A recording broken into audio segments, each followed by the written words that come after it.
Ton amour est grand, Seigneur, tu es merveilleux. Alléluia. Tu soutiens mon âme et contiens mes allures, Seigneur. Tu préviens les jours de ma vie et retiens la pression de l'ennemi. Tu es merveilleux, Seigneur. Et rien ne me tient si fort que ce bien qui maintient mon cœur dans ce lien de ton amour. Alléluia. Tu viens rendre, tiens, tous les défis de ma vie. Et mon cœur plein de cet amour saint. On ne peut pas toujours commencer de telle heure à telle heure parce que c'est un séminaire. Le combat aussi est dur. Amen. Alléluia. Surtout les choses qu'on annonce là, le diable n'aime pas être dévoilé. Il nous combat dans les airs, dans des petites choses, et nous nous excusons de tous les temps qu'on a fait qui a débordé. Vraiment, on s'excuse, mais ce n'est pas de notre volonté. Amen. Cela étant dit, je vais lire des questions que j'ai reçues. Amen. La première question, c'est la question qui revient toujours. Les pasteurs parlent tantôt de mari de nuit. Qu'en est-il des femmes de nuit? Parce que quelqu'un m'a demandé, c'est comme si les femmes de nuit n'existent pas. On a parlé plus des maris que pour les femmes de nuit. Ça, les gens m'ont posé cette question. Amen. C'est revenu souvent. Maintenant, la question que les gens aussi ont posée, je vais lire seulement la dernière personne qui m'a envoyé ces questions. Quelle procédure peut-on employer pour finir avec les maris ou femmes de nuit? Je pense que c'était ce qu'on va parler de cela ce soir. Hein? Si j'étais pas hier, mais hier quand j'étais là, je pense que c'est ce qu'on nous a promis, non? Comment sortir? Hein? Les pasteurs parlent de l'offrande de restitution après qu'on ait fini de donner cette offrande-là. Par quel signe va-t-on savoir qu'on n'a plus à faire avec eux?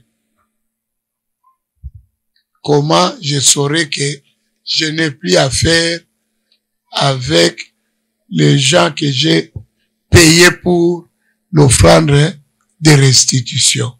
Amen. Que Dieu vous bénisse. Je vais introduire le pasteur François Mutombo.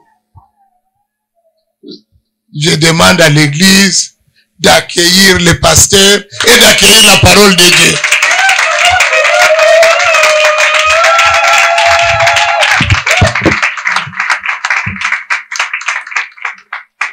Amen. Asseyez-vous, que Dieu vous bénisse. Je commence par répondre aux questions. On parle plus des maris de nuit, mais on ne parle pas des femmes de nuit. C'est comme si les femmes de nuit n'existent pas. Je ne sais pas si la question là, elle est fondée. La question là, vraiment, est-elle fondée? Parce que notre thème s'intitule Phénomène mari et femmes de nuit. D'ailleurs, s'il y a quelqu'un qui était là hier, j'ai commencé hier avec les signes des phénomènes mari et femmes de nuit. Suivez très bien. J'ai donné les signes majeurs ou entre parenthèses signes spirituels. Là, nous avons plus parlé parmi les signes spirituels. Le premier signe spirituel, pardon, les songes. Après les songes,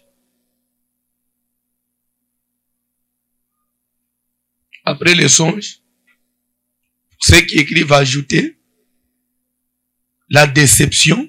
Elle n'est pas physique. La déception.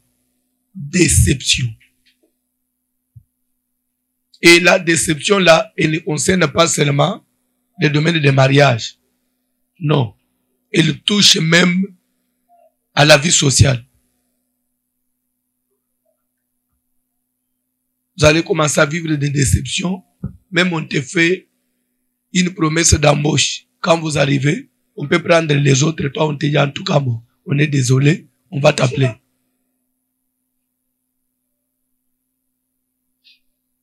Amen. Les échecs, les blocages, ce n'est pas physique, c'est spirituel. Si vous ne savez pas. Vous allez commencer à vivre certains blocages. Le mari ou la femme de nuit, il détruit la vie de la personne. Il bloque tout le progrès. Et souvent, c'est quoi? Il veut vous rendre ridicule. Pour qu'une autre femme, soit un autre homme, ne puisse pas vous apprécier. Il va tout détruire pour vous rendre ridicule.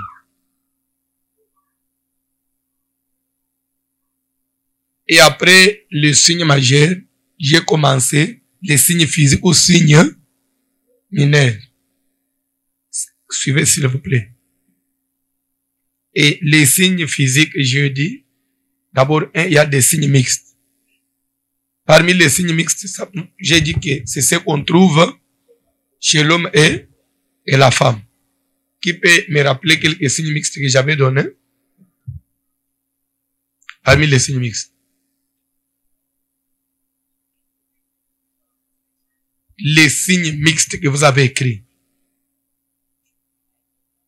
Pardon? Odeur corporelle. Masque de vieillesse. Masque de vieillesse, vous comprenez? Vous êtes jeune, mais vous donnez l'apparence d'une personne plus âgée.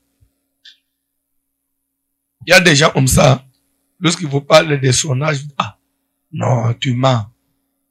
Pourquoi tu as réduit? Toi, tu es vieux, non?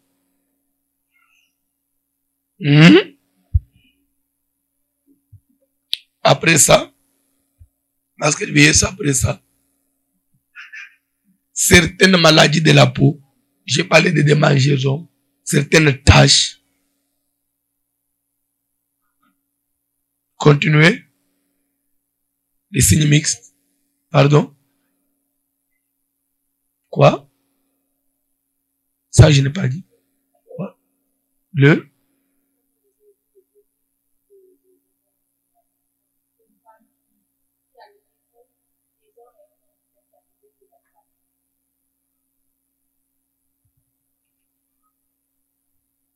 Oui, je vais préciser ça. Un autre signe mixte.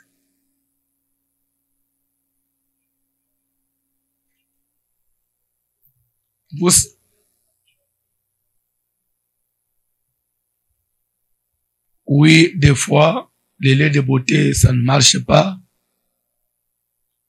Les maris ou femmes de nuit, ça peut détruire même le teint de la personne. Après ça,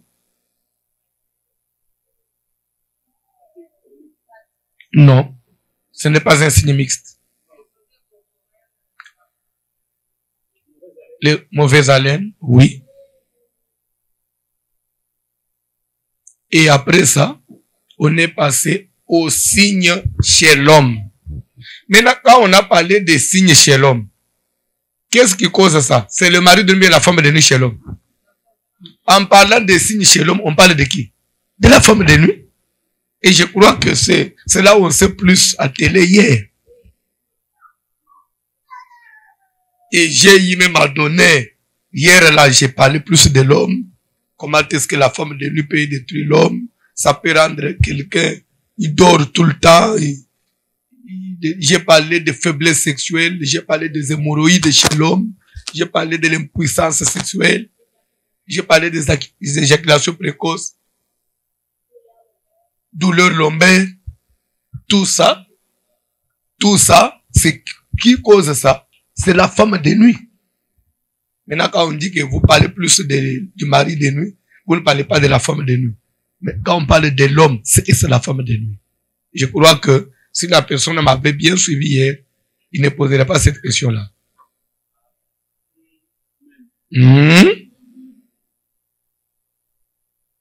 Vous ajoutez toujours chez l'homme le rétrécissement de l'organe génital de l'homme. On est ce rétrécissement. Le mari, la femme de nuit, il est capable de faire que vous allez commencer à constater que votre mari, même le sexe est en train de diminuer. Ce n'est plus comme avant, comme vous avez commencé. J'ai reçu beaucoup de cas à l'église comme ça. Et maman commence à se plaindre. Mais qu'est-ce qui se passe à papa? Moi aussi, je ne comprends pas. Papa commence à redevenir bébé.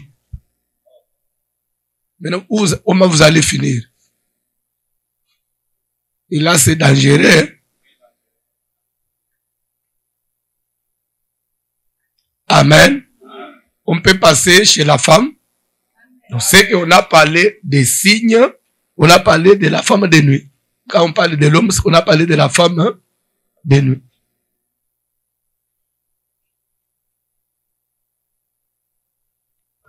Vous allez encore ajouter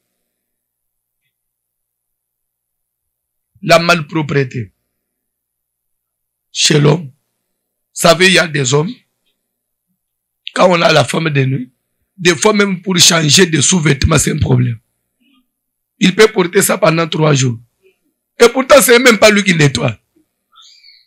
Tu as déjà pris, tu as mis dans les vêtements sales, tu trouves qu'il est allé reprendre ses cinglés là, il a encore mis. Oh non, c'est encore propre, comment toi tu... Quand on a la femme de nuit, c'est malheureux. Il faut prier pour ton mari. Il ne soit pas victime. Quand vous comprenez ces choses sur votre mari, il ne faut pas aller les menacer. Il faut aller avec gentillesse. Que ça ne soit pas maintenant des injures. Ah, toi, tu es toujours comme ça. Et le pasteur m'avait dit, ça c'est vraiment la femme de nuit, tu vois. On va te tabasser. Amen. Le signe chez la femme. On peut commencer? Les signes des maris de nuit chez la femme, parce que nous parlons de la femme, on ne va plus parler de la femme et du mari de nuit, mais on va parler directement du mari de nuit. Comme quand je parlais de l'homme, je parlais directement de la femme de nuit. Je crois que c'est clair.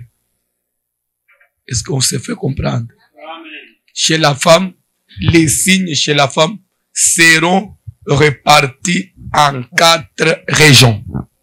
Parce que je vous avais dit hier que la femme, le fonctionnement du corps de la femme, c'est totalement différent avec celui de l'homme. En 4 régions. Pour ceux qui écrivent, première région, région faciale. Région faciale.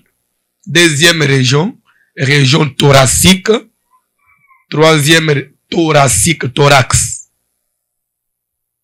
Troisième région, région abdominale. Et 4e région, région génitale. Ça fait 4 régions.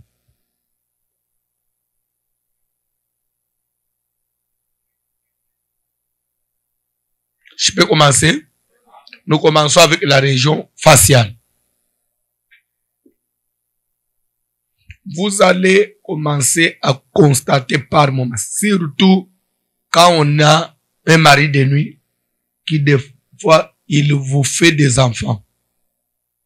Vous allez des fois commencer à constater même par moment, c'est comme si vous êtes enceinte, vous portez la masque de grossesse. Et des fois, il y a même des gens qui disent, ah, Dieu t'a béni. Hein. Sinon, il n'y a rien, mais ça se lit sur le visage. J'avais une fille à l'église, elle est déjà morte malheureusement.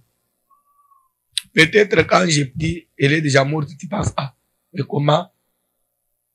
C'est comme si on ne l'avait pas bien encadré, comment elle est morte. Amen. Il y a des gens, même tels que vous êtes là. Quand on vous donne l'orientation, vous ne voulez pas. Les gens qui aiment tout le temps quitter l'église. Si vous allez mourir, est-ce que c'est la faute de l'église?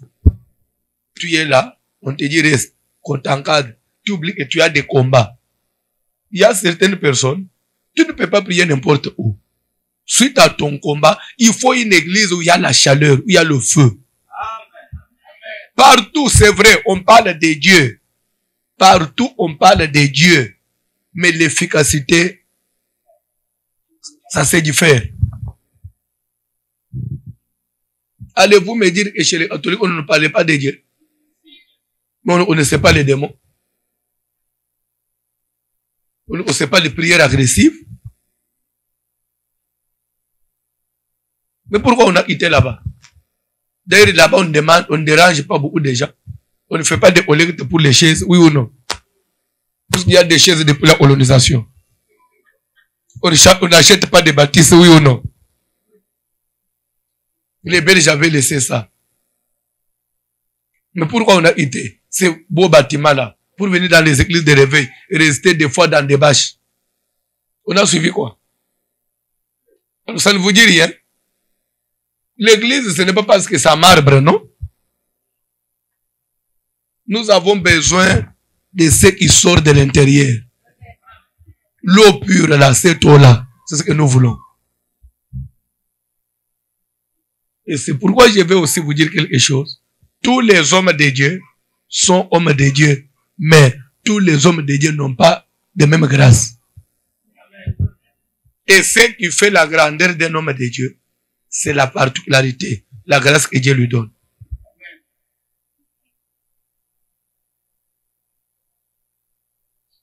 Et je ne sais pas si vous serez scandalisés, mais je suis obligé de le dire. Amen. Parmi les hommes de Dieu, souvent on a l'habitude de dire grand homme de Dieu, petit homme de Dieu. Vous savez, hein? Grand pasteur, c'est vraiment un grand pasteur, c'est vraiment un grand ministre de Dieu. Souvent ça se dit, non? Parce que bibliquement parlant, il y a des grands ministres et des petits ministres. Il y a des grands serviteurs et des petits ministères. Mais si on doit rentrer aussi dans la parole de Dieu, Jésus-Christ dit, donc Dieu, quand l'ange est allé visiter les papas de Jean-Baptiste, Zacharie, il lui a dit, ta femme Élisabeth deviendra enceinte. Et il t'enfantera un fils à qui tu donneras le nom de Jean. Il sera grand devant Dieu et devant les hommes. Et Jésus-Christ vient, il dit, de tous ceux qui sont nés de femmes, ça c'est le témoignage de Jésus, nul n'est comme Jean-Baptiste. Nul n'est grand comme Jean-Baptiste. Ça veut dire quoi? Et ce qui a fait de lui sa grandeur, c'était le travail qu'il a fait. C'est pour vous dire que c'est vrai. Quand on parle de l'élévation, il y a des gens qui sont élevés et des gens qui ne sont pas élevés. C'est biblique. C'est pourquoi, même toi, quand tu viens dans les choses de Dieu, c'est vrai, nous pouvons avoir l'appel. Mais priez aussi pour que Dieu vous accorde la grâce. J'ai toujours prié dans mon ministère, à part le ministère c'est, nous n'avons que 5 ministères de la parole de Dieu. Et devant Dieu, tous les ministères sont égaux. Le pasteur, évangéliste, apôtre, prophète, docteur. Il n'y a personne il n'y a pas un ministère qui est plus grand que l'autre. Mais la différence vient quand? Qu'est-ce qui fait maintenant et l'autre ministère devient plus important que l'autre? C'est les grâces maintenant qui vont accompagner les ministères. Vous prêchez la parole de Dieu, mais derrière l'évangile que vous prêchez, si Dieu vous accompagne dans les miracles, vous serez plus célèbre que les autres, oui ou non? Les gens vont beaucoup parler de vous. Automatiquement, vous devenez plus grand. Vous devenez important. Et c'est ça. Vous savez même le combat qu'il y a maintenant dans cette ville. C'est entre nous, hein. C'est entre nous. Même si vous allez parler, je m'en fous parce que demain je parle. Le problème c'est que dans cette ville, c'est difficile que vous puissiez trouver une église. On commence le séminaire mardi, chaque jour, et les gens viennent pendant 7 jours. Sans pause, on finit à 23 heures, et les gens viennent tous les jours. Ça ne se fait pas. Amen. Maintenant, quand on voit que chez vous, vous le faites, ils vont commencer à vous critiquer. Au lieu seulement de dire, papa, qu'est-ce que vous faites pour maintenir les gens comme ça? Mais ils vont commencer à dire, ah, qu'est-ce qu'il y a là-bas? D'ailleurs, on vous trompe, on vous exploite. C'est ça l'homme noir, c'est ça. Vous savez, les blancs, ils ont leur côté faible et leur côté fort, c'est que la complémentarité. L'homme blanc, quand tu trouves que tu as quelque chose, il va chercher à honnête et à t'ajouter. Mais chez nous, il faut te détruire, il faut t'écraser, il faut te diaboliser. Comment on va avancer? Comment on va avancer?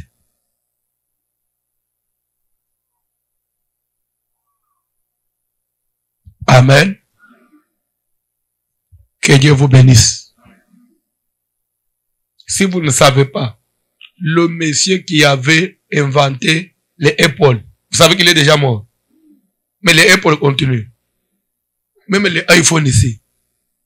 Il est mort, je crois que c'était lorsqu'il a fait sortir les iPhones ici, c'est 6 ou... On pensait que ça va s'arrêter là. Mais aujourd'hui, on est jusqu'à 11. Maintenant, ça continue comment? Il y a les autres qui sont restés, qui continuent à appuyer ça. Mais chez nous, les Noirs, quand vous faites quelque chose, quand vous mourrez, ça meurt aussi. Même les parents, tout ce qu'ils laissent.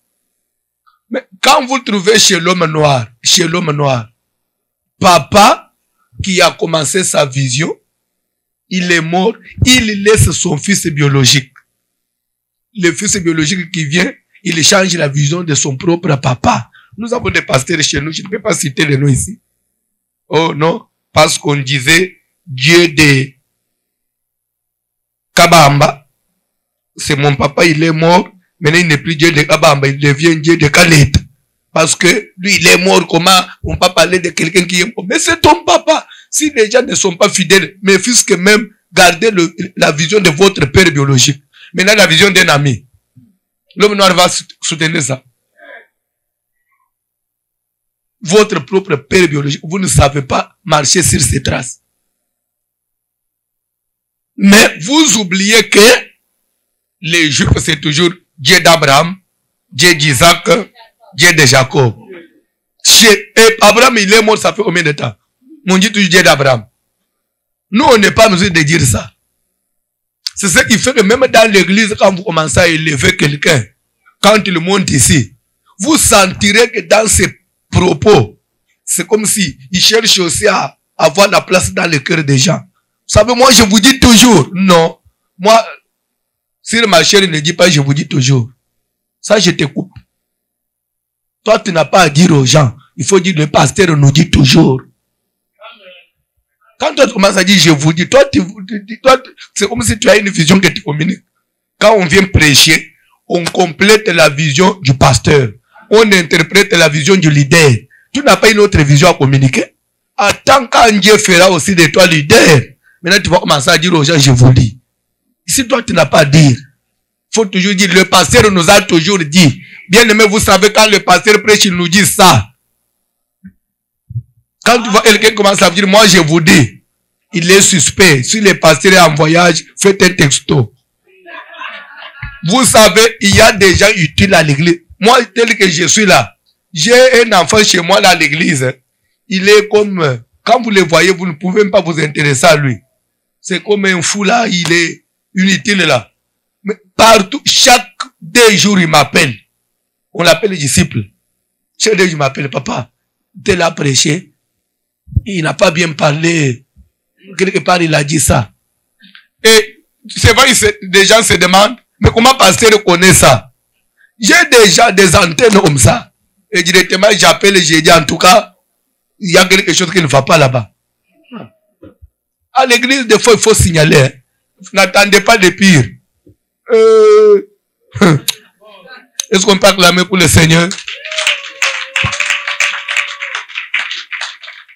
Que Dieu vous bénisse. Amen. Que Dieu vous bénisse. Amen. Est-ce que je disais les signes chez la femme? Région faciale. Masque de grossesse. J'avais une fille. Elle est déjà morte.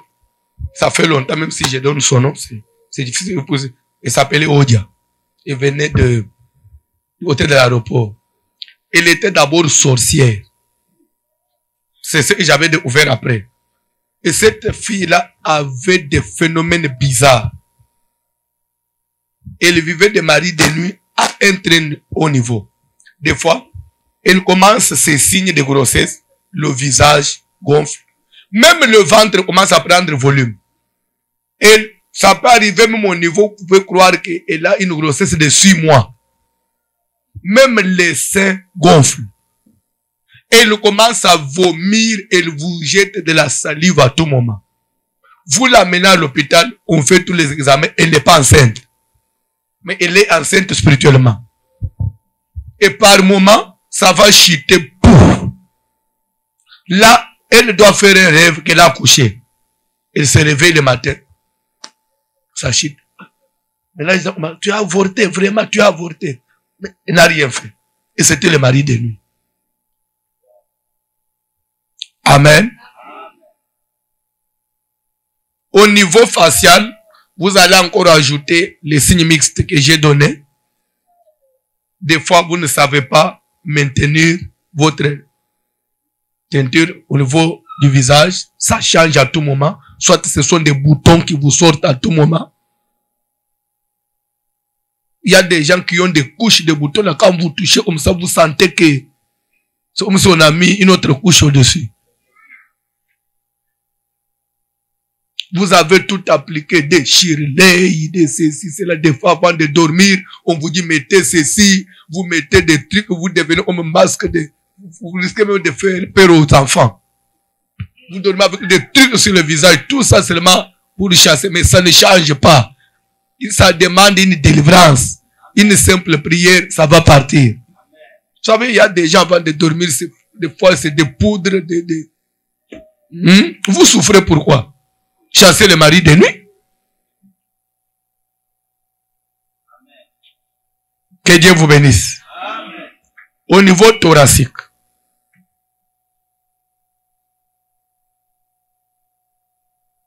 je vais vite. Hein? Au niveau thoracique, des fois, soit vous allez trouver l'augmentation des volumes des seins. Il y a des gens, peut-être il va vous dire que c'est sa façon. Non. Vous trouvez une jeune fille, trop jeune, mais vous trouvez que les seins, c'est comme une maman qui a déjà allaité.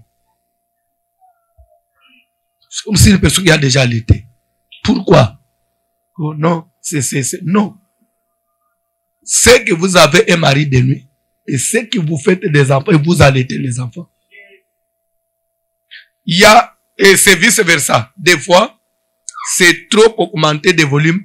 Des fois, vous trouvez certaines personnes, elle a avancé en âge, mais elle n'a rien sur la poitrine. Des fois, quand elle met le soutien, elle doit ajouter des chiffons pour ouvrir ça. Il y a des filles comme ça qui mettent des chiffons. Vous pensez que... Vous savez, je peux donner cet exemple. J'avais une fille à l'église. Elle n'avait rien jusqu'à 28 ans. C'est comme l'enfant de 3 ans. Un serviteur est venu. Oh, papa, moi je vais épouser. Tellement qu'elle chantait. Je vais épouser seulement la fille là. Maintenant, moi je savais que la fille là, bon, tout est normal, mais sauf ça. Comment refuser? Mais je vais expliquer comment. La fille avait même peur d'accepter.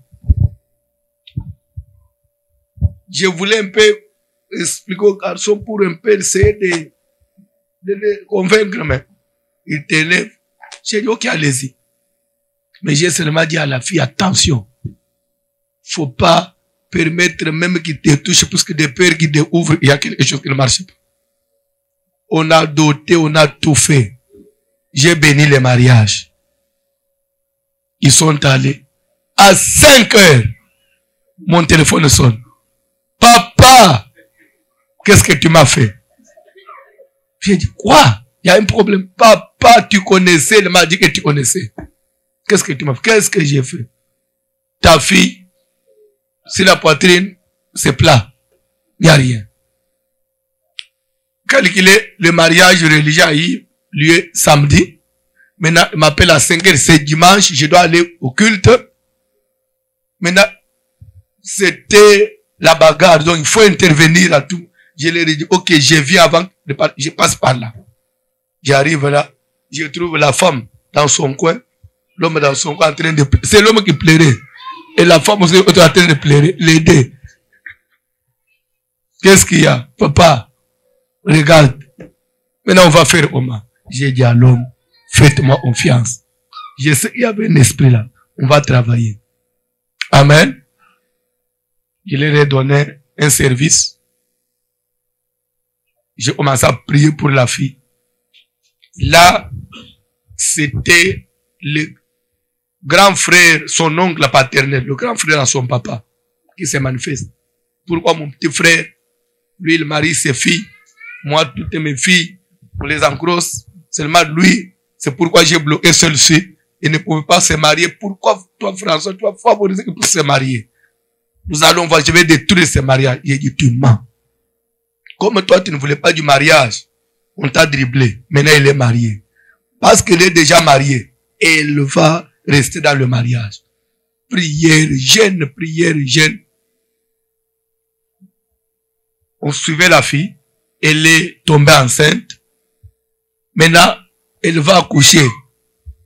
Il n'y a pas de sein. L'enfant va vivre comment? On avait toujours confiance en Dieu. Dès qu'elle a accouché, une semaine après, le thorax change. Je crois leur premier enfant, c'est une fille. Elle porte mon nom. Oui. Et son mari, maintenant, il est pasteur. D'ailleurs, chaque fois, parce qu'ils ne sont plus à Kinshasa, chaque fois qu'ils viennent à Kinshasa, je la présente et je dis, cette dame-là n'avait pas rien sur le thorax, mais maintenant, voyez, il y a maintenant des enfants qui sont heureux. Pour dire qu'on a eu à vaincre ces maris de nuit là. Amen. Amen. Un autre exemple. Il est pasteur, d'ailleurs il n'est plus au Congo. Il est en Amérique. C'est parmi mes fils qui sont en Amérique. Il s'est marié, mais il avait un problème de femme de nuit terrible, le frère là. Et c'est ce qui faisait que depuis qu'il était né, jusqu'au jour où il s'est marié, à 30 ans, il était chaste. Chaste pas parce qu'il craignait Dieu, mais parce que il n'était pas présent dans la maison.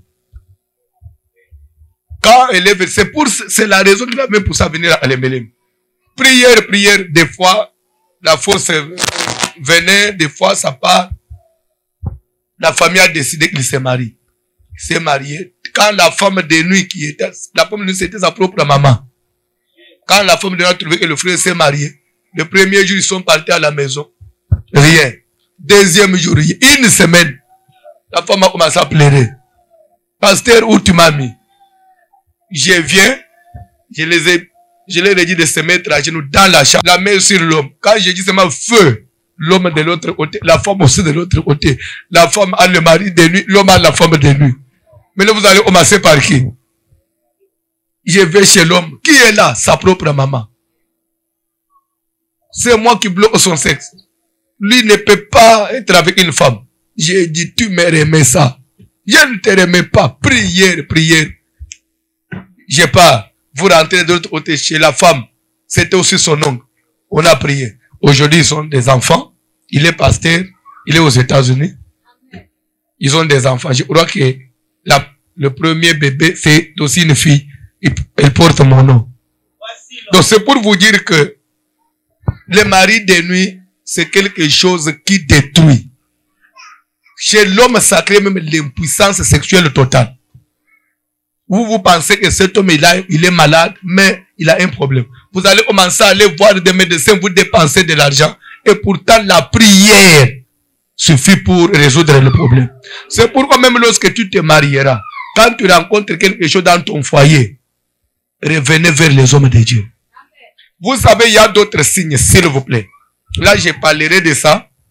Là, je vais parler des mariés. Il y a d'autres signes. Quand tu es célibataire, ça ne se manifestera pas. Même l'homme, tu es normal. Mais il suffit seulement qu'on bénisse le mariage. Pas un signe se manifeste. Soit c'est l'hémorroïde. Soit chez la femme, c'est autre chose. Parce que je sais que chez la femme, les signes au niveau de la région génitale, je ne saurais pas entrer en profondeur parce qu'il y a beaucoup de choses là-bas. Je crois qu'on a même parlé avec le pasteur. Quand je vais revenir au mois de novembre, là, je vais parler. Il y aura une séance avec les mamans seules. Après, une séance avec les couples. D'abord les mamans, après les couples. Parce que il y a des choses que je dois vous prêcher avec précision. Et là, je vais être clair. Si le thorax, il y a l'exagération des volumes de sein par rapport même à votre âge. Ou soit vous allez trouver les seins, c'est comme quelqu'un qui est une personne qui a déjà allaité. Chez d'autres personnes, c'est le contraire. Retard de croissance. Les seins n'augmentent pas de volume. Et chez d'autres personnes, vous allez trouver à tout moment, vous avez des démangeaisons au niveau des mamellons. Ça vous pousse des fois à se gratter et vous allez commencer les mamellons qui deviennent très noirs du moment où vous n'avez même pas encore allaité, parce que à tout moment il y a des démangeaisons. Chez d'autres personnes, c'est à chaque moment vous allez commencer à trouver, c'est comme s'il y a des nodules dans le sein. Vous comprenez les nodules? C'est comme s'il y a... Comment? Nodules, vous ne comprenez pas. Petit boule. Ça s'appelle le nodule, non? C'est comme s'il y a des nodules, il y a des... Vous avez quelque chose, après ça disparaît. Souvent, il y a d'autres personnes qui vont même se faire opérer. Vous savez, ici, quand vous constatez quelque chose rapidement, vous allez vous faire opérer. Mais chez nous, des fois, ça se résout spirituellement. On prie, c'est le mari de nuit. Il arrive. Vous aurez des cicatrices pour rien. L'autre soit, c'est le mari de nuit qui met ça. Il suffit qu'on prie, ça disparaît.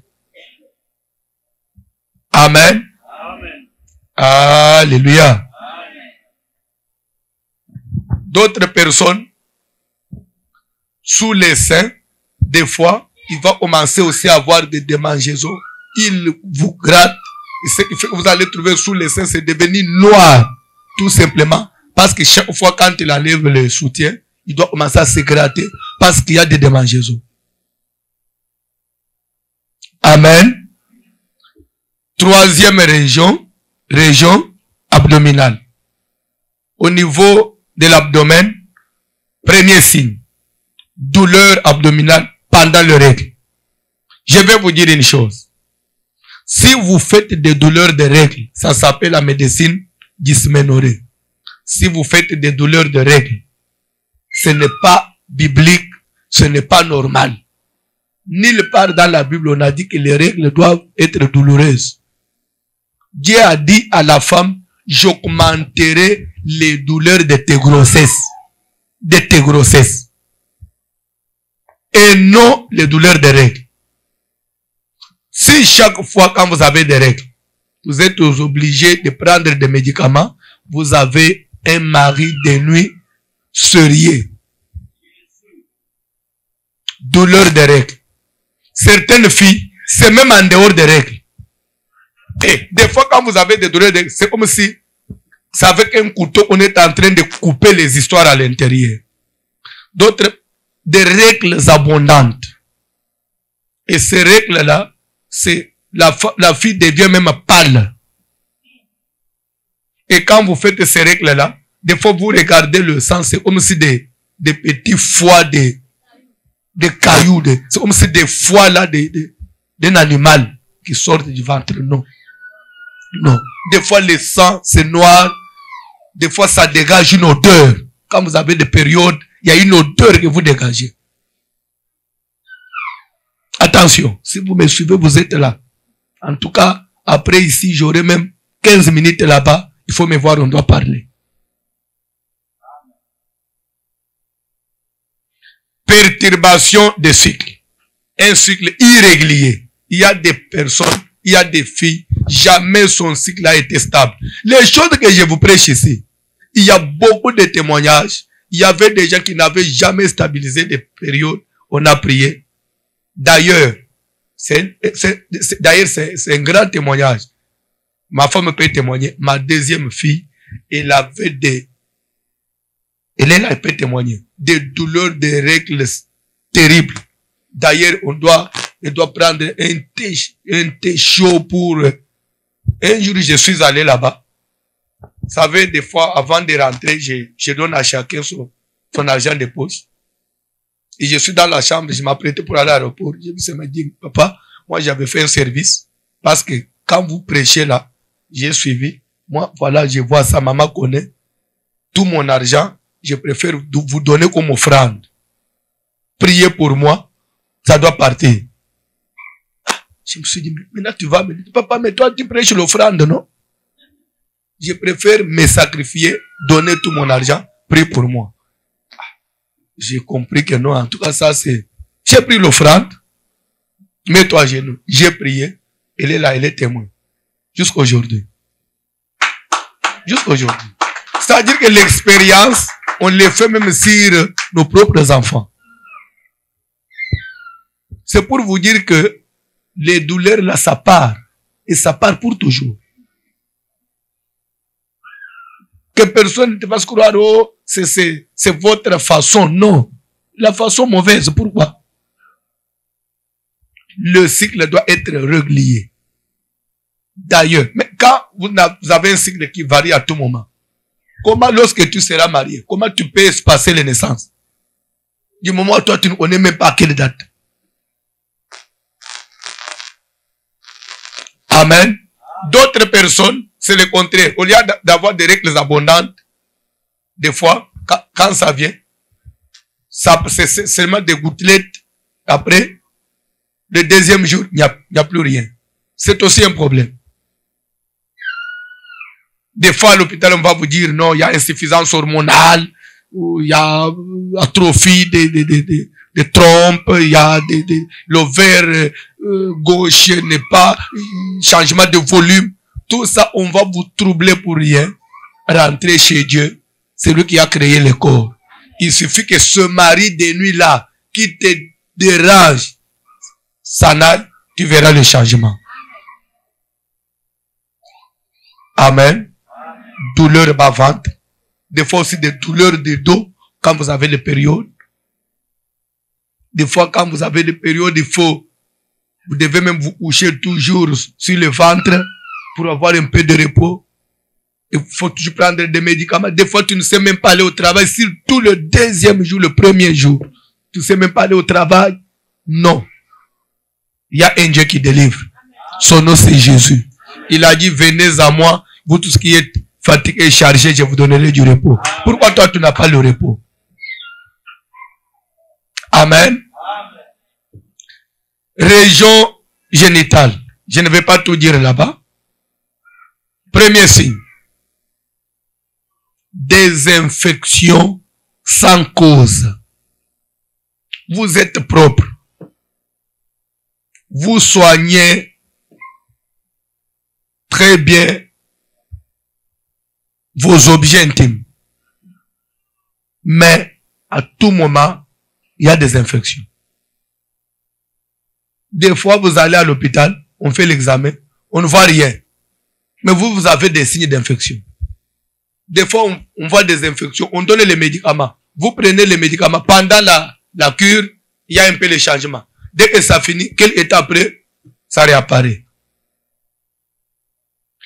Et vous allez voir aussi pendant ces moments-là, même changement de la couleur des urines. Ça devient trop jaune. Je vais vous dire quelque chose. Les urines ne sont jamais jaunes. Et ce n'est pas aussi tout blanc. C'est entre les deux.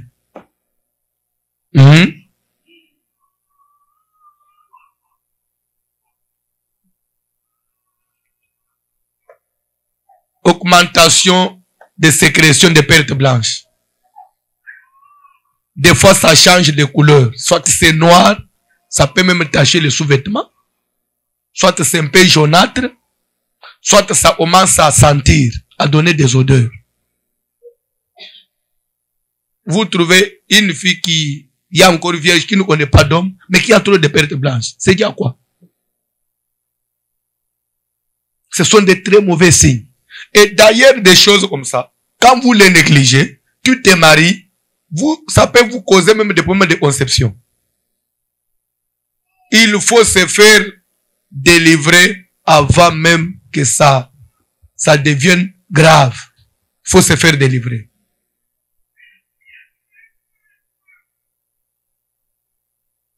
Amen.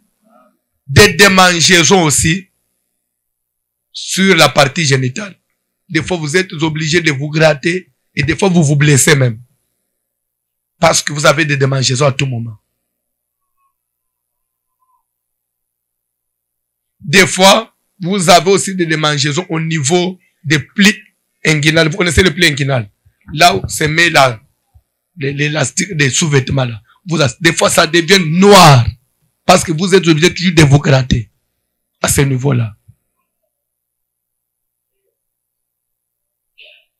Et vous allez trouver même certaines personnes, ils n'arrivent pas à supporter les sous-vêtements pendant longtemps. Je suis prédicateur, je connais ce que je dis. Parce que je suis dans les domaines.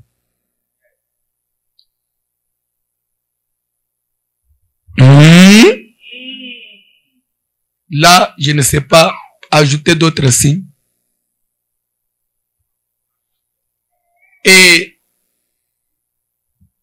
par moment, vous allez commencer à sentir, ça je bloque, c'est trop sensible.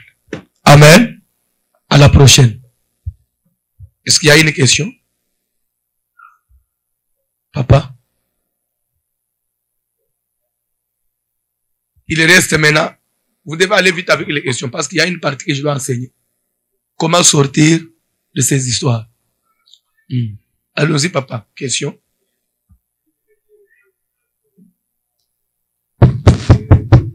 Micro rapidement. Micro. J'ai des préoccupations. D'abord, je vous félicite parce que quand vous regardez ici, je vois que ça touche beaucoup plus à la biologie et à l'hygiène. Alors, pour dire, on peut dire quelqu'un qui n'est pas bien hygiénique, si on sent, on voit le type, quelqu'un qui n'est pas propre, est-ce qu'on peut soupçonner dans... Oui, je réponds déjà à la question. Moi, j'ai compris déjà votre question. C'est pourquoi, si vous m'avez suivi dans mes propos, j'ai dit ceci. Il y a certaines personnes, vous êtes propres. Vous soignez très bien vos objets intimes. Mais vous vous trouvez avec des signes, on dirait une personne qui n'est pas propre. Et, toujours dans les signes, j'ai dit, il y a d'autres signes de mari de nuit chez une femme. Ça va vous donner même la négligence. Vous commencez à devenir vraiment, je dirais même paresseuse. C'est-à-dire que vous négligez même votre propriété hygiénique. Donc, vous trouvez que même les objets intimes, des fois, vous commencez à négliger ça. Le mari de nuit, des fois, il donne les signes, l'impression, même d'une personne, vous pouvez même croire que cette femme a la sorcellerie. Parce que vous savez, les sorcières, si vous devez connaître une femme sorcière, elle doit être malpropre. Et surtout du côté vraiment intime. C'est un signe de la sorcellerie. Il y a des choses qu'une femme ne peut pas négliger. Oui. C'est cette partie-là. Mais quand vous trouvez les laisser aller, même dans... C'est comme un papa qui m'a appelé au mois d'avril ici. Pasteur, comment une femme, on n'a qu'un seul enfant. Nous avons une maison de 2 chambres, salon, cuisine. Mais j'entre dans la cuisine, je trouve donc bande hygiénique déjà utilisée dans la cuisine. Oh. Je l'appelle, mais hey, j'avais oublié. C'est arrivé là-bas comment? Oh non, quand je suis entré, parce que je voulais fermer le réchaud, maintenant j'ai déposé, je me suis dit je vais enlever, après j'ai oublié. L'homme s'est dit, mais pasteur, maintenant si ça arrive déjà à côté du réchaud, c'est que je peux entrer dans la casserole et je vais manger. Okay. Des fois, elle est là, la nuit, la toilette, c'est à l'intérieur de la maison. Seulement pour s'élever, aller dans la toilette, non, elle utilise le pot. Mais tu as utilisé le pot, ce n'est pas un problème. Mais quand tu te réveilles, jette ça. Le mari peut partir, revenir à 17h. Il trouve qu'on n'a pas encore jeté ses urines là. Je lui ai dit, papa. Après, il va me dire, pasteur, tout ça, c'est de ma faute. Ma mère ne voulait pas de cette femme. Mais je me suis entêté. Maintenant, pasteur, je commence à donner raison à ma mère. Je vais divorcer. J'ai dit, comment tu vas divorcer? Parce qu'il y a déjà l'enfant. J'ai dit, amène-moi la femme. Quand j'ai regardé ce tableau complet de la sorcellerie.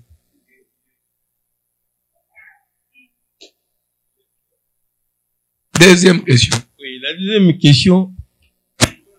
Comment discerner le grand pasteur qui a eu la grâce dans son ministère pour être élevé? Ce n'est pas dans notre sujet. Ah ouais, parce que vous avez parlé... C'était une parenthèse. Ah, okay. Ce n'est pas le sujet. Ce n'est pas le sujet.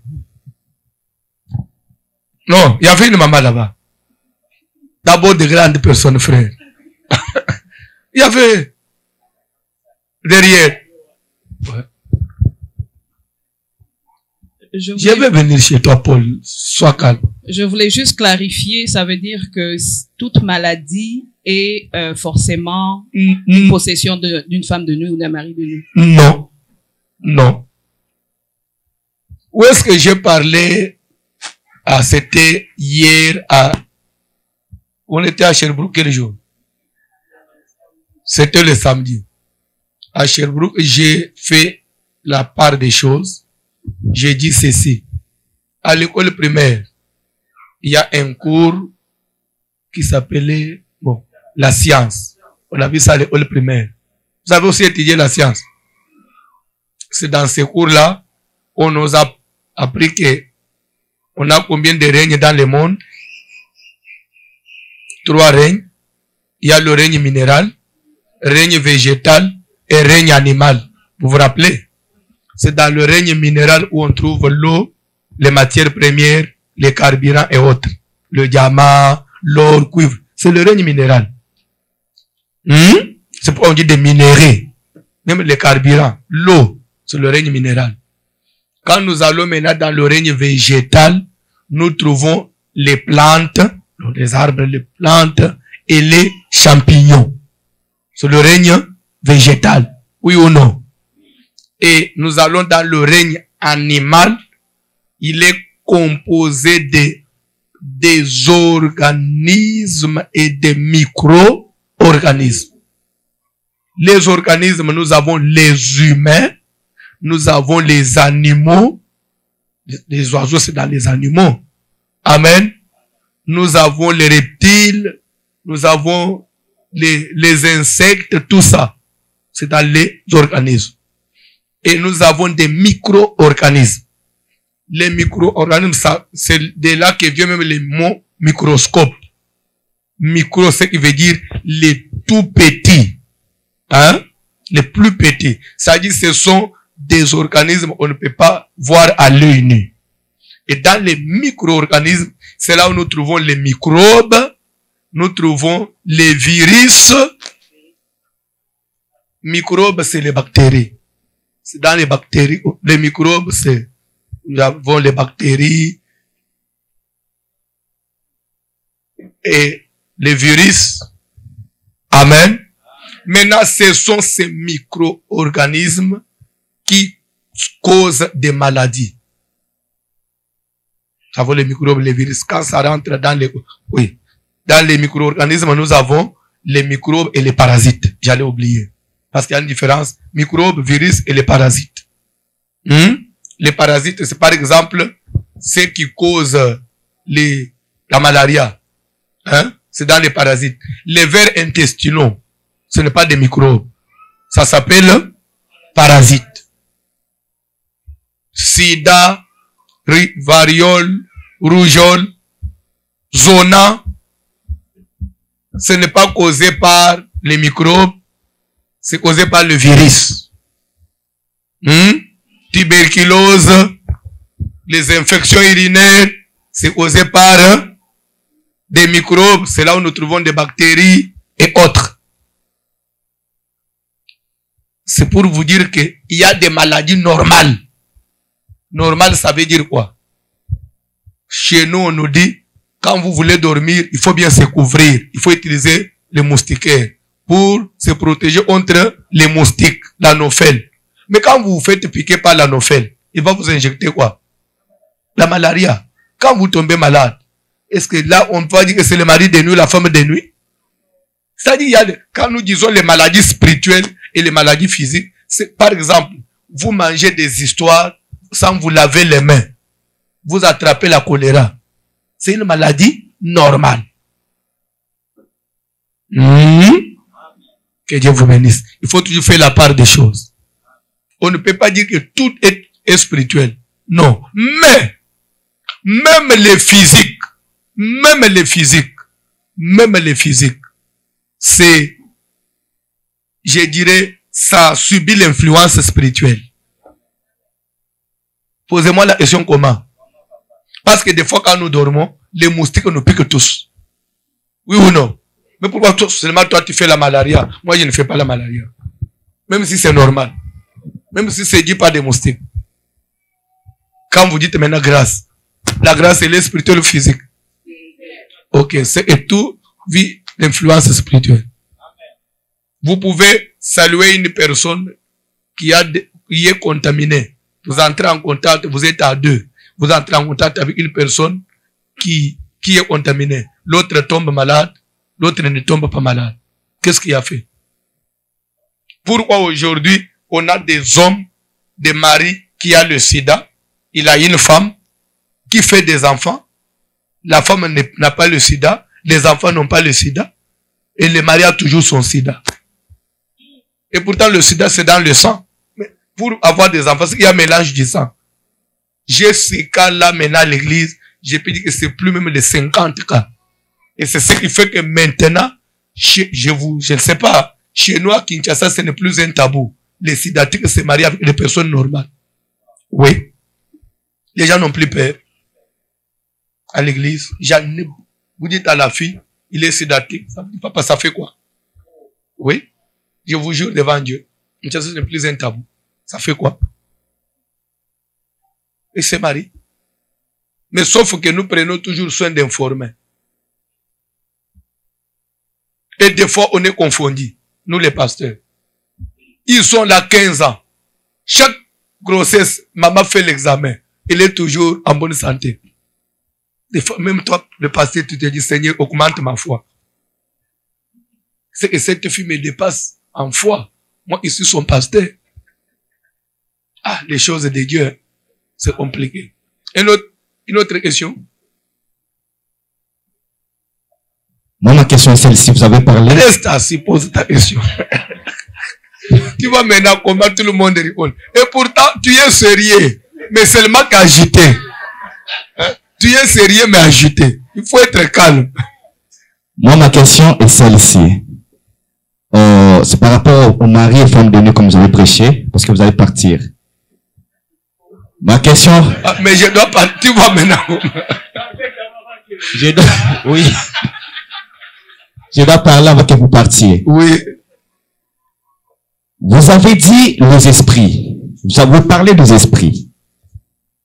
Quand vous faites des enfants spirituels dans le monde des esprits, est-ce que c'est le diable qui a le pouvoir de la création ou c'est Dieu qui crée ces esprits? Ça, c'est ma question. La première question. C'est une bonne question. Une très bonne question. Si Dieu a créé les esprits, si Dieu a créé les esprits, pourquoi laisser... Non, répondez-moi, je vais vous répondre, je vais me rappeler. Tu t'es perdu. Je me suis perdu. Des fois... Mais ma question, elle est très importante, c'est que j'ai oublié, mais si vous me répondez, je vais me rappeler. Pardon, papa. Juste pour compléter par rapport à sa question, lorsque vous avez parlé, par exemple, de une femme qui est tombée enceinte d'un esprit, cet esprit-là, enfin, ce bébé-là, qui va naître, est-ce que c'est un démon vagabond ou c'est humain? L'esprit le bébé qui va naître. L'esprit du bébé qui va naître. Je crois, un jour à Kalembelembe, j'ai montré un bébé. Une maman m'a amené Puis bon marché, il a mené une fille à l'église. La fille, chaque fois quand elle dormait dans sa chambre, elle sentait la présence de quelqu'un qui entre. Elle sent même la porte bouger. Comme si quelqu'un qui ouvre la porte. Il rentre et il reste avec la fille. Quand la fille se réveille comme ça, elle n'a pas de vêtements. Et il trouve, et elle reste avec quelqu'un. Quand elle se réveille, bouge la porte est toujours fermée à clé. Il a dit à sa tante, tante, voilà ce que j'ai vu. Pour la tante, tu mens. Il a amené la fille à l'hôpital, on fait les examens, la fille était vierge. Après, tellement que ça continuait, la fille est tombée enceinte. On a amené la fille à l'hôpital, elle est vierge, mais elle est enceinte. Pour la tante, tu mens. Jusqu'à ce qu'elle a accouché. On a amené le bébé à l'église. Maintenant, la fille, mettez-vous en tête, une fille de 22 ans, tu n'as pas connu d'homme, tu tombes enceinte, tu fais un bébé, ou tu sais que c'est un bébé de mari de nuit. Donc, la fille commence à faire des crises là. Et elle n'arrivait pas à supporter, mais regarder le bébé comme ça. Maintenant, c'est toujours sa tante qui portait le bébé. On a amené le bébé à l'église. J'ai montré aux gens, ça c'est le bébé du mari de nuit. Un joli bébé là. On a commencé à faire des prières, et l'enfant là est mort. Parce qu'on a prié pour que Dieu puisse l'écraser, oui. Parce que c'est un esprit. Mais il y a aussi d'autres qui grandissent. Mais ce sont des esprits, ce sont des démons. Un démon physique. Il va déranger. Et souvent de tels enfants, ils finissent par être des grands sorciers dans la famille. Il va commencer à vous malmener.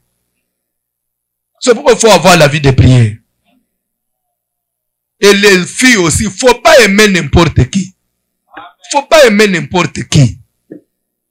Dans la vie, il faut toujours écouter les conseils. Chez nous, il y a un adage qui dit ceci. Vous voyez les oreilles ici. Entre la tête et les oreilles, qu'est-ce qui écoute? Ce sont les oreilles qui écoutent, non? Malgré que ce sont des oreilles qui écoutent, mais jamais les oreilles n'ont dépassé la tête par l'auteur. Ils sont toujours en dessous, la tête est toujours au-dessus. Parce que c'est la tête qui porte les oreilles. Les parents, ils ont toujours de l'expérience plus que toi.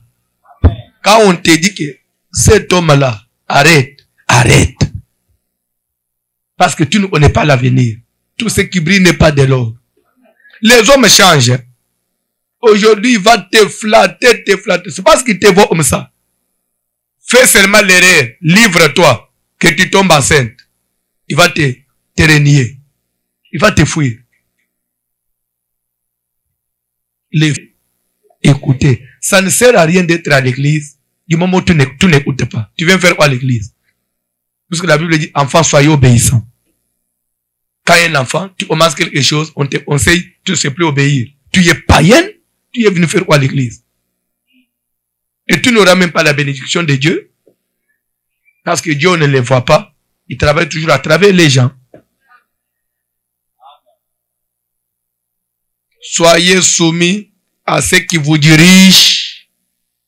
Hébreux 13, 17. Est-ce qu'on peut me lire ce verset-là? Je voudrais que tous les enfants puissent écrire ce verset-là. Les garçons et les filles. Vous devez retenir ce verset comme vous avez retenu le numéro de la police. Amen. 13, 4, lisez. Hébreux chapitre 13, verset 17. Obéissez à vos conducteurs. Et... Les conducteurs de train? Non. De métro? Non. De quoi? De l'église, des pasteurs. Dieu reconnaît que même vous les mamans, même vous de grandes personnes, on a des conducteurs. C'est pourquoi vous venez à l'église. Vous venez à l'église, c'est parce que vous trouvez que vous avez besoin d'être dirigé, oui ou non? Parce que si tu te suffisais, tu serais resté chez toi à la maison. Quand quelque part on quitte sa maison, on vient à l'église, c'est parce qu'on croit en son pasteur, oui ou non? Amen. Mais tu viens, quand on commence à te dire quelque chose, non. Mais tu viens faire quoi à l'église? Parce que la Bible dit, Dieu c'est un Dieu d'ordre. Il est le chef de Christ. Christ est le chef de tout homme. L'homme est le chef de... Chez Dieu, il y a la hiérarchie. Maintenant, toi, tu ne veux pas respecter la hiérarchie. Obéissez à vos... Continuez. Et ayez pour eux de la déférence. Ayez pour eux de la considération. Il faut leur donner de la valeur. Continuez. Car ils veillent sur vos âmes. Ils veillent sur vos âmes. Vous savez, quand tu fais quelque chose et tu n'as pas la bénédiction de ton pasteur, même si la chose était dans la volonté de Dieu, Dieu va te tourner le dos. Parce que Dieu ne se contredit pas. Dieu va se retirer. Si vous voulez échouer dans votre vie, est-ce que vous m'écoutez? Est-ce qu'il y a quelqu'un qui veut échouer ici? C'est entre nous. Hein? Même 10 ans plus tard, je serai en vie. On se verra avec toi. Un jour même dans l'avion. Si tu veux échouer dans la vie, sois rebelle, désobéis aux gens qui te conduisent. On a vu dans les ministères des grands pasteurs, des pasteurs qui avaient de la grâce, mais qui ont défié leur père spirituel. Aujourd'hui, sont finis. Vous savez, j'ai toujours dit aux gens, c'est pas, actuellement, même lui, l'évêque l'a dit, je suis plus célèbre que mon père spirituel. Je suis plus écouté que mon père spirituel. À Kinshasa, j'ai réuni des gens plus que lui. J'ai une grande église plus que mon père spirituel. Dieu m'a béni plus que lui. Mais quand je le vois, je tremble. Amen. Je reste toujours soumis. Des fois, les gens me disent, non, François, Dieu l'a déjà abandonné. Maintenant, Dieu travaille, il faut le quitter. Je vais le quitter. Pourquoi? Parce que c'est mon père. La Bible dit, soyez soumis. En me soumettant, je perds quoi? Au compte, maintenant, tous ceux qui me disaient ça, qui se sont rebellés, aujourd'hui, commencent à dire, c'est pour, des fois, François a raison. Dans la vie, il faut toujours rester soumis. Et la soumission, c'est jusqu'à la mort. C'est jusqu'en dernière minute. Ce n'est pas pendant un moment, après un moment, tu changes. Non. Isaac était soumis jusqu'au jour où le père voulait le mettre sur l'autel pour le brûler. Il était toujours... Toi, tu peux être soumis à ton pasteur, même s'il veut te mettre sur l'autel pour te sacrifier. Jésus est resté soumis à son père jusqu'à la croix. Il disait toujours ta volonté. Mais les chrétiens d'aujourd'hui, ce sont des hypocrites. Vous êtes soumis seulement quand tu trouves que c'est à votre avantage. Quand ça tourne, lui, le pasteur, qu'est-ce qu'il croit? D'ailleurs, lui, lorsqu'il s'était marié, il avait consulté qui? Pour que toi, tu ailles le consulter. Si même un garçon vient te dire ça, il est mal éduqué, mal élevé, il est impoli. Si moi, tu me l'amènes, je vais le tabasser. Parce que quand quelqu'un se permet même de déplacer le langage envers ton pasteur, mais le pasteur là, c'est un papa, il a aussi des enfants. Quand tu ne sais pas respecter tes parents, respecte quand même les parents d'autrui. Et maintenant, toi, la femme, tu vois d'abord quelqu'un qui a un langage déplacé. Il ne respecte pas de grandes personnes. Tu trouves celui-là un bon mari. Oh. Mais qu'est-ce qui manquera un jour qui puisse inciter même ta maman, toi? Fini. Je dois passer à autre chose. Là, et je suis revenu. Moi, j'ai pensé que c'est l'avoutement qui est parti. Ils ont un des questions. Ok, parle. Oui. Vous avez parlé de parents qui sont à la cause du malheur, parfois des enfants. Et par exemple, la maman qui était femme de nuit de son fils. Et parfois dans la vie courante, si c'est ton père, parfois, qui te conduit à l'erreur, est-ce que tu dois absolument l'accepter ou tu dois le renier? Est-ce que il faut l'accepter? J'ai déjà compris ta question, laisse-moi te répondre. La Bible dit, enfants, soyez soumis, obéissez à vos parents selon, tu connais cette place-là? Selon le Seigneur. Quand on dit selon le Seigneur, c'est-à-dire qu'on doit obéir à ce qui est correct, à ce qui ne va pas à l'encontre de la parole de Dieu. Si ma maman me dit d'aller voir le féticheur, je vais lui dire non, maman, ça c'est contre la parole de Dieu. Même pour toi, même pour moi, nous ne pouvons pas aller chez le féticheur. Avec toute politesse, maman, on ne peut pas partir là-bas. L'esprit. Ça, c'est une autre question. Oui. L'esprit est créé par qui? Par Dieu. Par Dieu. Dieu, il est le créateur, l'auteur de toute existence. Amen. Si Dieu est le créateur des esprits, oui, pourquoi Dieu permet qu'il y ait une naissance d'un esprit mauvais? Ok, je peux te répondre. Oui. Tu sais que il y a des enfants, il y a eu des couples qui ne mettaient pas au monde, qui sont allés voir des féticheurs et ils ont eu des enfants. Ça, tu crois que ça existe? Maintenant, ces enfants-là, qui est l'auteur? C'est ta question aussi. Dieu donne naissance à ses enfants. Vous savez, le diable, les enfants viennent d'où? Les enfants, ce sont des esprits que Dieu envoie vers le couple. Le diable aussi, dans son armée, n'a-t-il pas des esprits? Tu peux me répondre? Parce qu'il a aussi des esprits. Quand vous allez les consulter, il va aussi vous envoyer cet esprit-là et ça va porter un corps. Mais quand, mes frères, j'ai déjà répondu à cette question-là seulement dans les 2 jours ici. Au jardin d'Éden, Dieu il dit à Adam, je mettrai une inimitié entre ta postérité et la postérité du serpent. Là, qui est le serpent? C'est Satan. Dieu reconnaît que Satan a une postérité. Il y a les enfants du diable. Et Jésus-Christ dit quelque part, votre père est le diable. Si vous étiez fils d'Abraham, vous aurez produit les œuvres d'Abraham. Votre père est le diable. Dieu a permis. C'est pourquoi toi tu dois connaître Dieu. Pour ne pas avoir les enfants qui viennent de Satan. Toi tu vois les enfants qui viennent de Dieu. Si, papa. On peut passer au dernier point, parce qu'on doit gagner le temps. Comment maintenant sortir, comment se faire délivrer des maris et des femmes de nuit? Amen. Je vais parler en 2 volets. Il y a d'abord le premier volet, c'est la délivrance proprement dite. Vous êtes fatigué? Il y a la délivrance proprement dite. Et deuxième volet, comment maintenant conserver la délivrance? Parce que le tout n'est pas seulement de se faire délivrer. Est-ce que quelqu'un me suit? S'il vous plaît, suivez-moi très bien. La délivrance, si vous ne savez pas,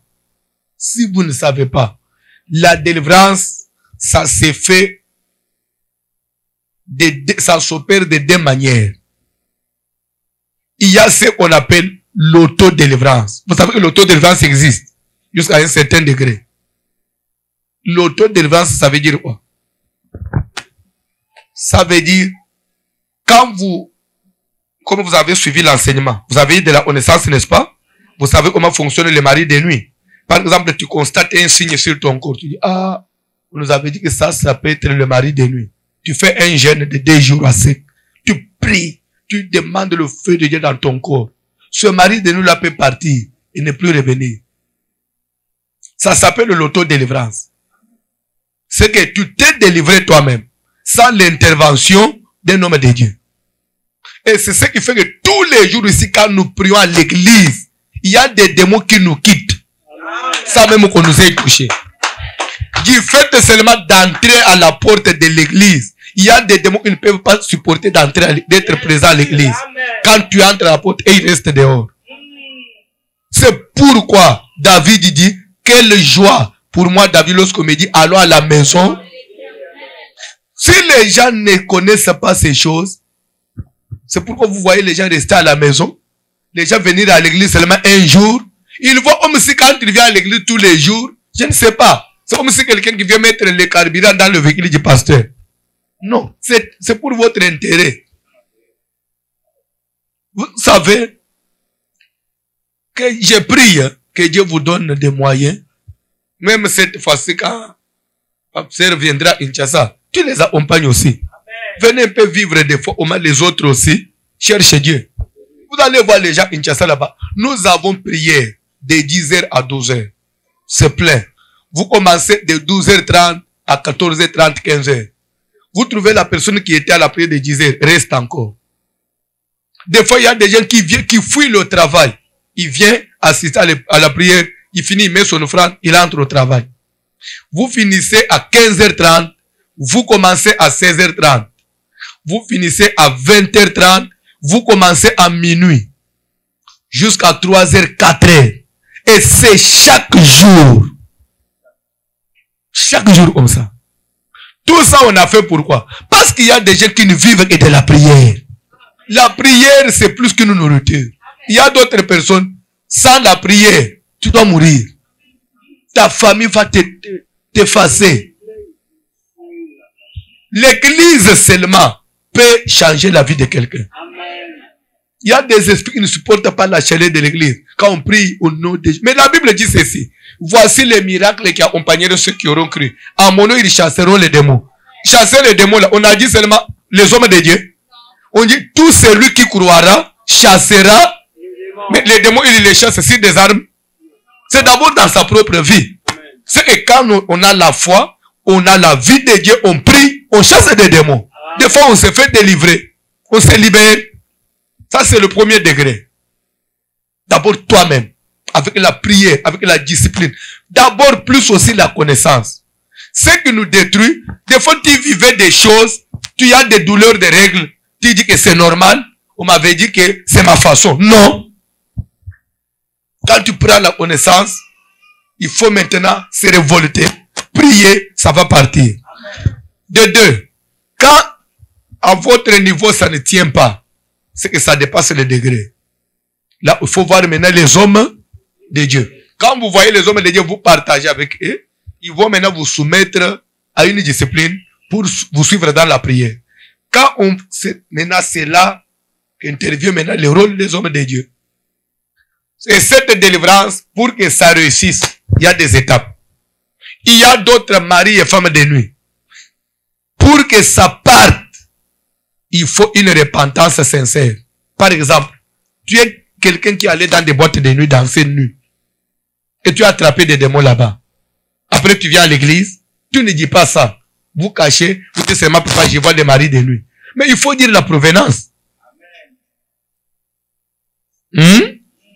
La Bible dit, Zachée se tenant debout devant le Seigneur et lui dit toute la vérité. Il faut arriver à dire toute la vérité. Et quand on se repent sincèrement, le pasteur va prier pour vous, les démons vont partir. C'est une étape. De deux, il y a des démons. Même si vous avez fait la repentance, ça ne peut pas partir sans réparation. Sans réparation. Amen. Alléluia. J'ai donné l'exemple à Gatineau ce soir d'une maman qui était à l'église. Elle travaillait, son mari ne travaillait pas. Elle était caissière au grand marché chez les Libanais. Par jour, parce que c'était vraiment un grand entrepôt, il faisait des recettes de $28 000, $26 000, $20 000 par jour. Mais, après, elle va constater que le patron ne faisait pas d'inventaire, même après la vente, pour faire un peu de calculs contrôlés par rapport, évaluer la vente et des recettes. Non, il prenait seulement l'argent comme ça. Un jour, la maman a dit, je vais un peu essayer de voler si elle va m'attraper. Après la vente, ils avaient fait 28 000. Il a pris 2 000, il a mis il a laissé seulement dans la caisse. Il a remis les 26 000. 2 jours, 3 jours, le patron ne demande même pas que quand j'ai fait, j'ai trouvé qu'il y a un manquant de 2 000. Après la maman s'est dit, c'est que je peux bouffer. Elle a pris les 2 000, elle a consommé. Alors c'était devenu l'habitude. Des fois, elle peut soutirer 1500, 1000. Et la vie a changé. Hein? On commence à acheter des véhicules, acheter des histoires de la maison. Le mari là était content. Vous savez, il y a des hommes, des escrocs. Hein? Là, l'homme devient fidèle. Là, il commence à te flatter. Chez nous, on les appelle les Mario. Je sais pas s'il y a un Mario ici, mais je m'excuse. Hein. Si tu es Mario en toi, sorry. Et je sais que toi, tu n'es pas Mario. Hein. Ils sont là. Les hommes qui, quand ils voient une fille, il y a un peu de moyens. Là, je t'aime, je t'aime, je t'aime, je t'aime. Parce qu'ils savent que tu travailles. Alléluia. Et après un moment, la maman était devenue folle. Elle a enlevé les habits, s'est retrouvée sur la rue. On amène la maman à l'église. La prière. Les Libanais se manifestent. Je dis, pasteur, c'est moi. Toi comment? Moi, son patron. Qu'est-ce qu'elle pense? Elle pense que moi, je suis insensé. Quand il volait mon argent là, je l'avais piégé. Je l'ai laissé voler parce que j'avais besoin de son étoile. Elle n'est plus ici, elle est chez nous, au Liban là-bas. Enfermée, nous servons maintenant de son étoile. Parce qu'elle a une très forte étoile. Tu dois sortir. Je ne sors pas. Si tu veux que je sorte, qu'elle retourne mon argent. Maintenant, l'argent, c'est combien? Maintenant, je vais vous poser la question. Devant Dieu, vous allez utiliser quelle force? Feu, sort. Parce que Dieu dit, ne devait rien. La femme là, l'épouse du fils de prophète, qui est allée voir Élisée. Le créancier est venu prendre mes 2 enfants. Élisée lui a dit, viens avec les enfants, je vais les délivrer. Car tu es à la maison. Demande le vase vide chez les voisins. Verse l'huile. Après, il est allé dire, mais c'est rempli, dit, vends l'huile, paye la dette. En d'autres termes, répare. Il y a des choses, c'est vrai, d'escroquer, de bouffer, mais restituer, réparer, ce n'est pas facile. Il y a des délivrances qui exigent une réparation. Il y a des délivrances qui exigent une restitution. Il y a aussi des délivrances. Maintenant, si par exemple, c'est un problème familial, où vous trouvez que ce que tu vis là, même ta sœur qui est en Europe, vit de même situation. Parce que c'est comme si dans notre famille, il y a eu quelque chose, comme s'il y a eu une alliance cachée. Ça va demander le rachat. Et quand on parle des offrandes de rachat, les gens trouvent comme si on est venu escroquer les gens. Et maintenant, il y a eu une question, parmi les questions que le pasteur a posées. Quand on a fait le rachat, vous avez lu cette question-là. Comment maintenant, qu'est-ce qui vient après? Comment savoir que maintenant on est délivré parce qu'on a fait le rachat? S'il vous plaît, ça peut vous taquiner, mais c'est la vérité. Tout rachat qu'on fait, ce n'est toujours pas validé par Dieu. Parce que ça dépend de la gravité du problème. Mais il y a des gens qui prennent les choses avec négligence. Vous avez des moyens, vous avez l'argent. Vous pouvez donner plus par rapport à votre dette spirituelle. Quand tu amènes $50, Dieu est obligé seulement d'enlever les maris parce que tu as fait l'offrande.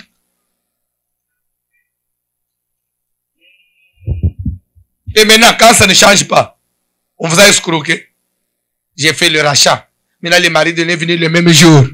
Oui, c'est pour te dire que tu avais blagué. Je vais vous dire quelque chose. Dieu dit à Abraham, prends ton fils, ton unique, celui que tu aimes, Isaac, va me l'offrir. Si Abraham prend Ismaël, Dieu va créer. Maudit soit le trompeur qui a quelque chose de meilleur et qui offre et sacrifie ce qui est boité.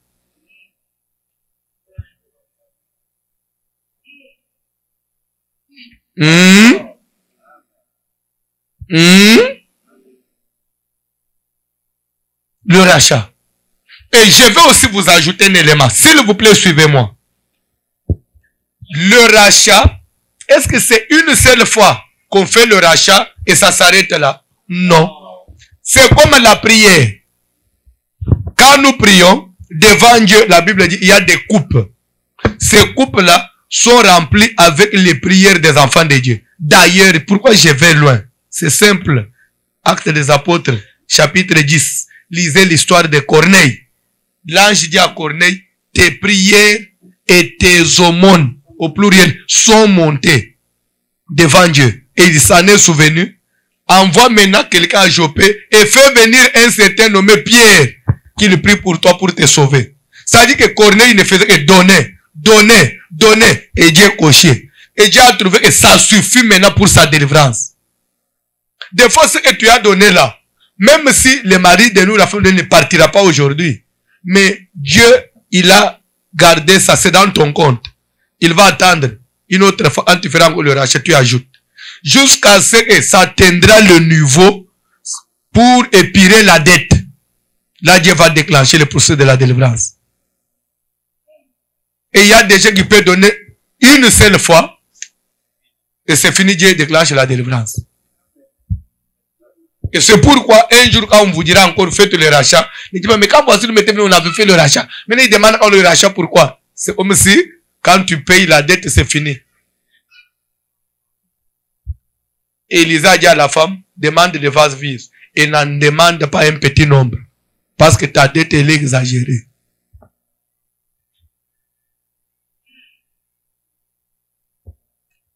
Ça, c'est la délivrance.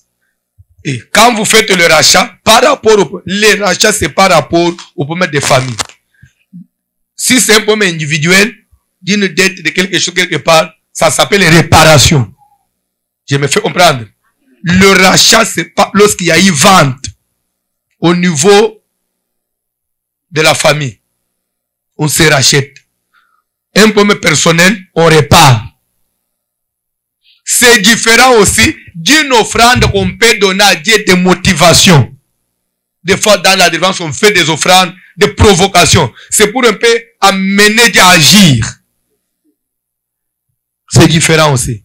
Et là, quand on prie, les démons peuvent partir. Ça s'appelle délivrance. Il y a aussi des délivrances. Même si vous avez donné les sacrifices, il faut ajouter le jeûne. Jeûne et prière. C'est pourquoi je ne peux pas vous dire d'emblèment comme ça, comme j'ai prêché là, vous avez fait les offrandes, tout le monde est délivré. Si je vous dis ça, je vous ai menti. Au contraire, j'ai ouvert une brèche. Mais l'église reste, le pasteur est là. Après ce séminaire, le pasteur peut maintenant décréter un service de jeûne. Nous allons maintenant tous rentrer dans la prière pour chercher la délivrance contre les maris et femmes de nuit. Avec toute la connaissance qu'on a acquis là. On commence maintenant à gêner, à prier, feu. Et là, on commence à imposer les mains aux gens. D'autres maris de nous vont partir. Mais sauf qu'il y a d'autres qui sont partis seulement avec la connaissance. Amen. Et après ça, les démons peuvent partir. Il est parti. Parce que nous croyons à la délivrance. Amen. Maintenant, est-ce que c'est fini? Comment maintenir? Pour maintenir, si c'est un problème des familles, le sang, parce qu'il faut retourner maintenant aux portes d'entrée. Il est entré par une porte, oui ou non? C'est si cette porte-là n'est pas fermée, c'est un jour il peut encore faire quoi? Quand vous trouvez qu'il y a un voleur qui a déjà forcé la porte, il a volé chez vous. Qu'est-ce qu'on fait? On change de serrure, n'est-ce pas? Il faut renforcer la sécurité. Maintenant, c'est quoi? Si la porte était le sang familial, qu'est-ce qu'on fait? Il faut maintenant prier par rapport à son sang. Hébreux, chapitre 12, verset 4. Vous n'avez pas encore résisté jusqu'au sang en luttant contre. C'est ce que le verset dit. On peut afficher ça au tableau. Hébreux 12, je crois verset 4. Vous n'avez pas encore résisté jusqu'au sang en luttant contre le péché. Qui dit le péché? Dit Satan. Dit mari de nuit. Dit esprit de mort. La résistance, la lutte doit toucher jusqu'au... Il faut travailler ton sang. Le sang des familles.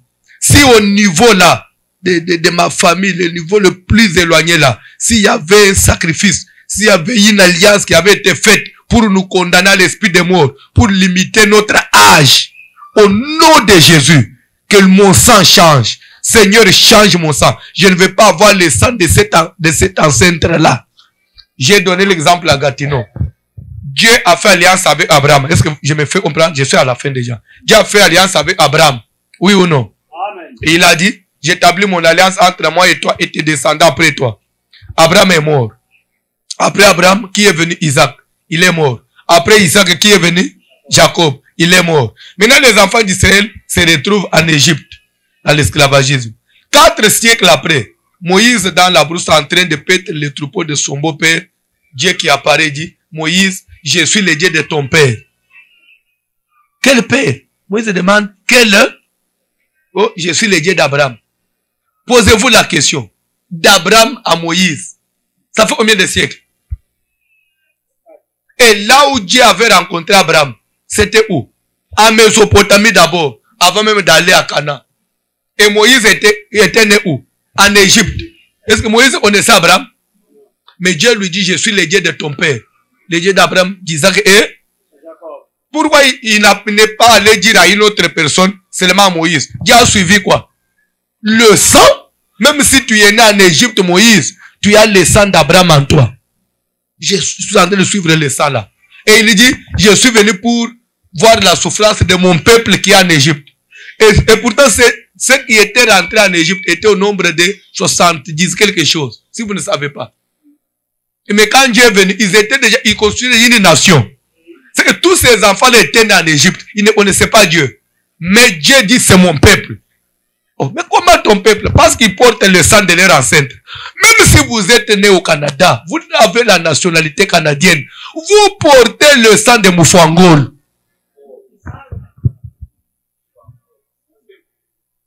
Même si tu fais semblant, moi je suis canadien, le sang là, c'est que Dimboula.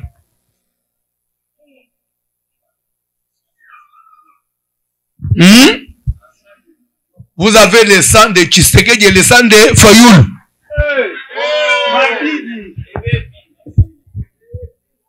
Même si tu fais semblant ici. C'est pourquoi il faut même dire à nos enfants, c'est vrai vous êtes Canadiens, des nationalités, mais le sang haïtien. Le vaudou est là derrière le sang là. Le vaudou est là derrière le sang là des Canadiens. Parce que l'ancêtre avait un prêtre vaudou. Oh non, moi mon enfant est né au Canada, il n'a jamais été chez nous. Mais est-ce que Moïse avait été au Canada? Mais pourquoi Dieu l'a suivi? À partir de l'alliance, non? Il faut travailler, il faut détruire les alliances. Il faut apprendre aux enfants à détruire. C'est pourquoi Dieu a dit à Gédéon, lève-toi pendant la nuit, prends courage, renverse l'autel des balles qui est à ton père. Ce n'est pas lui qui avait élevé l'autel, l'autel avait été élevé par un ancêtre. Mais Dieu lui dit, toi tu dois renverser. Même si c'est lui qui avait élevé n'est plus en vie. Mais ça va te compliquer toi, parce que c'est toi qui es resté à la place de celui-là. Je vais vous dire quelque chose. Aujourd'hui au Congo là, il y a d'autres souffrances, il y a d'autres histoires qu'on paye aujourd'hui. Mais qui avait créé les trous? C'est Mobutu. Mobutu est déjà parti. Mais parce que c'est la continuité. C'est la suite. Vous là, vous êtes la suite de la famille, oui ou non? Mais vous voulez nier quoi? Comment tu veux échapper? Après ça, dernière porte, responsabilité, exposition des objets intimes, des parties intimes. Il faut arrêter d'exposer. Oui ou non? Souiller des pensées. Il faut arrêter de se souiller. Toute la nuit, tu es au téléphone, en train de chatter là. Avec des gens, envoie-moi ta photo. Envoie-moi une photo où tu es nu. Un enfant de Dieu qui envoie des photos nues. Là, on va te publier, maintenant on m'a publié.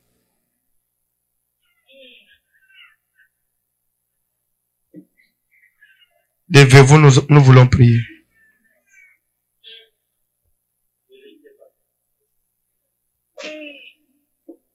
Oui, maman, parlez. Levez-vous, les gens à la fin.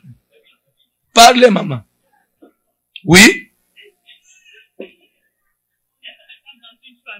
On est dans une famille.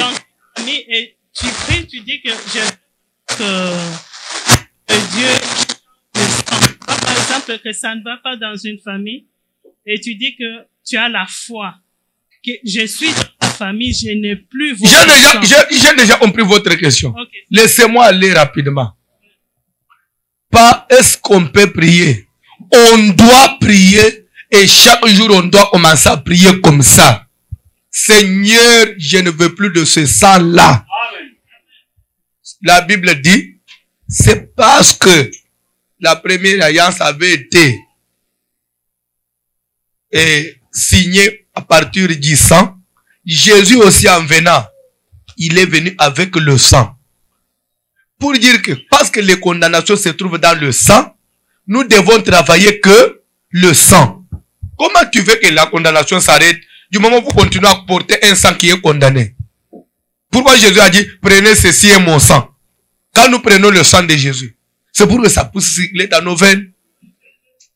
Oui, nous devons commencer à détruire les condamnations du sang, détruire les sangs que nous portons, les sangs des gens qui ont signé des pactes avec Satan, les sangs de la sorcellerie qu'on nous a mis là. Seigneur, je voudrais maintenant que ton sang circule dans mes vaisseaux. Raison pour laquelle Paul a dit, désormais, ne me touchez pas, parce que je porte les marques de Jésus. Nous devons supporter le sang de Jésus. Un jour, nous dirons au combat de la famille, n'approchez pas, parce que je n'ai plus vos histoires. J'ai le sang, un autre sang. Et même dans nos enfants, il faut leur imposer les mains. Dire, Seigneur, j'injecte le sang de Jésus dans mes enfants. J'enlève le sang de la famille. Par la foi que je porte en Jésus, je change leur sang maintenant. Qu'ils puissent avoir le sang sacré. Le sang de Jésus, le sang des hommes de Dieu, le sang où ils vont servir le Seigneur, où ils vont connaître que Dieu, le sang qui ferait qu'ils ne puissent pas marcher dans les désordres, où ils vont marcher dans la foi du Seigneur. Cantez, s'il vous plaît. Qui a flétri pendant longtemps, il est Dieu. Il est au-dessus de tout. Les dieux de notre pays. Voici qu'il se lève au sommet de la nation pour apporter un élan nouveau et amener ce peuple dans son héritage, afin que notre joie s'exprime au quotidien, redorer encore le blason terni de l'identité de notre nation. Car il est Dieu. Voici un peuple longtemps assis dans les ténèbres, voit se lever le soleil levant, le soleil de la justice, pour le bonheur de tous, pour la joie de tous. Et nous célébrons le Dieu de notre pays.